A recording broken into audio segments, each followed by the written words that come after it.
For at få Thuja ind på din egen lokalserver, skal vi bruge et device ID og en local key.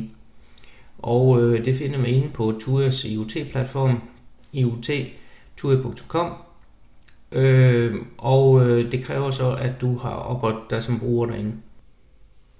For at holde styr på de forskellige device ID og local key, hvis man har flere af dem, så kan det godt være lidt svært at holde styr på. Så plejer jeg lige at lave sådan en på Notepad, hvor jeg laver sådan en spiseseddel, hvad jeg lige skal gå igennem, og så skriver jeg dem ind her. Så nu skal vi have fundet det første device ID, og ved mig der hedder det spot indgang til højre. Vi starter med at klikke på Cloud, og på Local Server herovre til højre, der er der Open Project. Og så går vi op under Devices. Og der kan man så se alle mine devices. Og det var spot indgang til højre, vi skal have fundet. Den markerer jeg her. Og kopierer den. Og så sætter jeg den lige ind i min Notepad.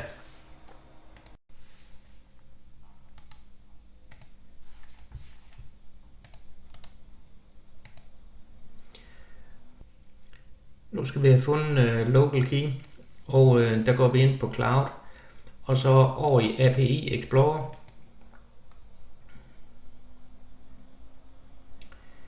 Og hernede under Device Management, der er der noget, der hedder Query Device Details.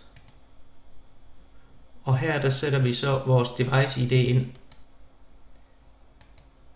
og søger på det.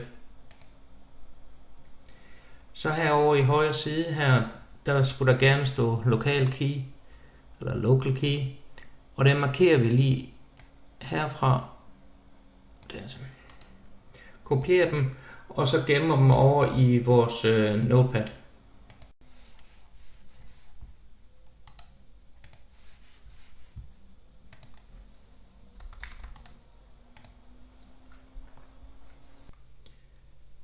Vi har nu fået fat i vores device ID og vores local key, og det skal vi så sætte ind i Thuja Local herinde i Home Assistant.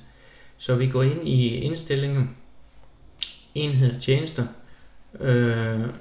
søger efter Thuja og Local, og det forudsætter altså, at I har installeret Thuja Local på jeres Home Assistant. Men I går ind i Thuja Local, og hernede for neden tilføj ny enhed. Og så skal vi jo have vores device ID over fra vores Notepad. Vi markerer den her, kopierer og sætter ind. Og det samme med local key, og sætter ind. Og så trykker vi bare send.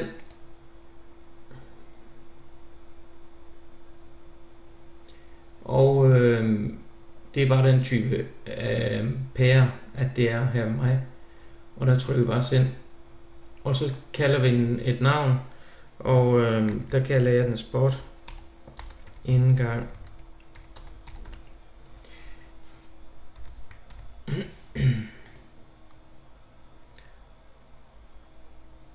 Og vi vælger uden dørslys her på mig. Så skulle den gerne være installeret, og vi kan se, at den er her, spot indgang til venstre.